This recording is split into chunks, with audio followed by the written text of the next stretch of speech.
बीवी का गुलाम। भाई बीवी की बात सुनना हर समझदार व्यक्ति का फर्ज होता है, माना।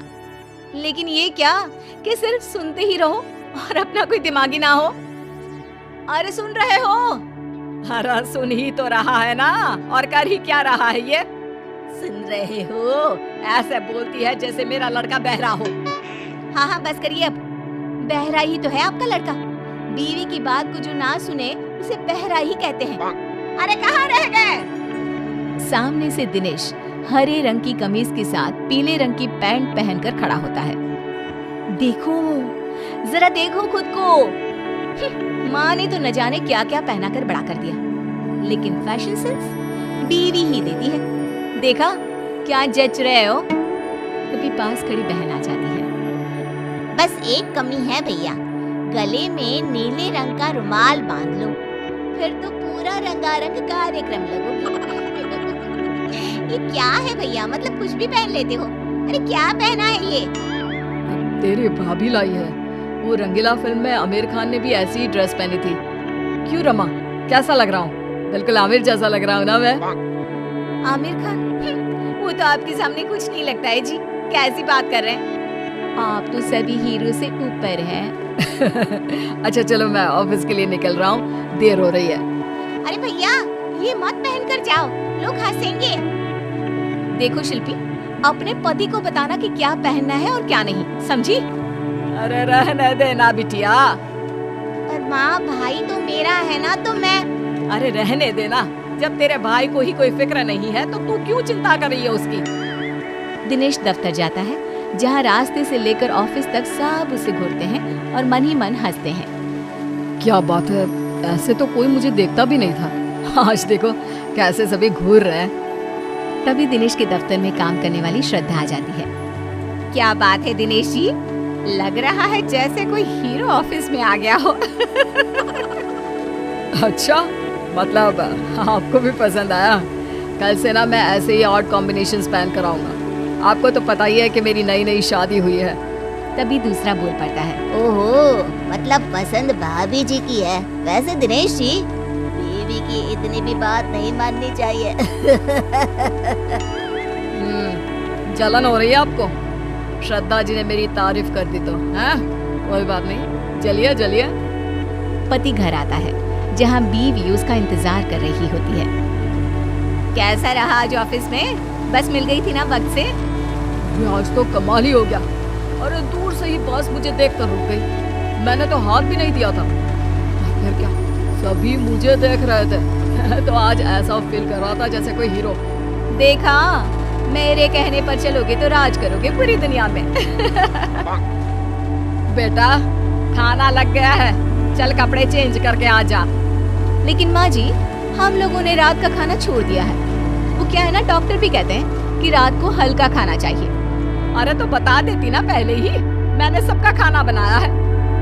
भाई तू तो खा ले, सब साथ में अब तक खाना खाते आए हैं ना। हाँ ठीक है, मैं कपड़े बदल कर आ रहा हूँ। वैसे माँ मुझे बहुत भूख लग रही है। दिनेश वहाँ से कमरे में चला जाता है, जहाँ उसके पीछे पीछे पहुँच जाती है रमा। ये क्या है जी, जब मैंने कह दिया कि हम लोग रात का खाना नहीं खाएंगे तो क्या जरूरत थी हाँ कहने की? हाँ, आ रहा हूँ। अरे रमा, सारा दिन काम करके इतने दूर से घर आता हूँ, खाना नहीं खाऊंगा तो बीमार हो जाऊंगा। अरे चक्कर आएंगे, मर जाऊंगा मैं। कर लो बकवास। आपको पता है ना, मैंने फैशन डिजाइनिंग के साथ डाइटिशियन और फूड टेक्नोलॉजी का भी कोर्स किया था। अरे क्या बात है यार, तुम तो सच में बहुत टैलेंटेड हो। मेरी तो लॉटरी लग गई इतनी टैलेंटेड लड़की से शादी करके। हाँ, लेकिन उसकी मानोगे तब ना। अरे रात का खाना पेट में रह जाता है, वो पचता नहीं है, इसलिए रात में खाना नहीं खाना चाहिए। अच्छा, तो मैं मना कर देता हूँ। बात तो सही है, रात को तो बस सोना ही है। मैं अभी माँ को मना करके आता हूँ। दिनेश बाहर जाता है और माँ से खाने को मना कर देता है। देख बेटा, ठीक है कि बीवी की बात माननी चाहिए, लेकिन माँ की भी बात सुन ले। हल्का खाना है ना, तो तू ये एक कटोरी दाल और एक कटोरी ये हरी सब्जी खा ले, ठीक है? ठीक है माँ, ऐसा करता हूँ। वैसे भूख तो लगी रही है, पर माँ बताना नहीं, रमा को बुरा लग जाएगा। बस एक शर्त, कि तुम रोज ऐसे ही खाकर जाओगी। अच्छा ठीक है, मैं रोज ना सिर्फ दाल और सब्जी खाऊंगा। दिनेश खाकर कमरे में जाता है जहाँ रमा इधर उधर घूम रही होती है। अरे क्या हो गया मेरी डॉक्टर साहिबा को? कुछ नहीं, बस वॉक कर रही थी। रमा को भूख लग रही होती है लेकिन वो करे क्या, कैसे कहे कि चलो दिनेश खाना खा लेते हैं।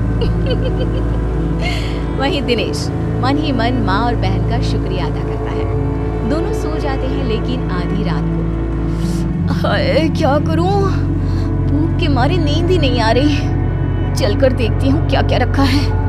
रमा किचन में जाती है लेकिन बाहर ताला लगा होता है। हे भगवान, किचन में ताला कौन लगाता है? पानी पीकर ही सो जाती हूँ। अगले रोज जब सब नाश्ते के लिए बैठे होते हैं तो रमा, पूड़ी, एक और पूड़ी। भाभी इतना भी तला नहीं खाना चाहिए, आप तो डाइटिशियन है ना। हाँ रमा, मैंने भी मेरी सहेली मैगजीन में पढ़ा था कि ज्यादा तला खाने से फेस पर पिंपल्स निकल आते हैं। अरे बस अब नहीं, 2 से ज्यादा बिल्कुल भी नहीं। अरे कल को तेरा फेस पिंपल से भर गया तो मैं कहाँ इलाज करवाऊंगी। रमा जैसे तैसे आधा पेट खाना खाकर कमरे में चली जाती है और फिर होती है रात। वाह, ला जल्दी से दाल और सब्जी दे दे। हाँ हाँ लेकिन बेटा बहू, अरे माँ वो डाइटिशियन है ना, उसकी आदत है भूखे रहने की, लेकिन मुझे तो तूने हमेशा खिला पिला कर पाला है। चल माँ, अब मैं चला अपने कमरे में। वहीं रमा एक बार फिर भूखी रह जाती है। दिनेश, तुम रात में खाना नहीं खाते हो तो तुम्हें कोई प्रॉब्लम तो नहीं हो रही है ना? दिनेश, जिसका पेट उसकी माँ के खाने से पहले से ही भरा हुआ था। नहीं तो मेरे लिए मेरी बीवी का आदेश सर आंखों पर। मैं नहीं खाता खाना, और सच्ची रमा बड़ा एनर्जेटिक फील करता हूँ मैं। रमा जिसका पेट पूरा खाली था वो सोचती है कि कहाँ फंस गई। किसी तरह रात कटती है और सुबह। भाभी वो आज नाश्ते में छोले भटूरे बने हैं। आप तो खाएंगे नहीं, तो आपके लिए ये पालक उबाल दी है। पूरा घर बैठकर फूले फूले भटूरे खा रहा था, तभी रमा जोर से चिल्ला उठती है। नहीं हूँ मैं कोई डाइटिशियन, मुझे भूख लगी है, प्लीज मुझे भी भटूरे दे दो। मतलब तुमने डाइटिशियन का कोर्स नहीं किया है?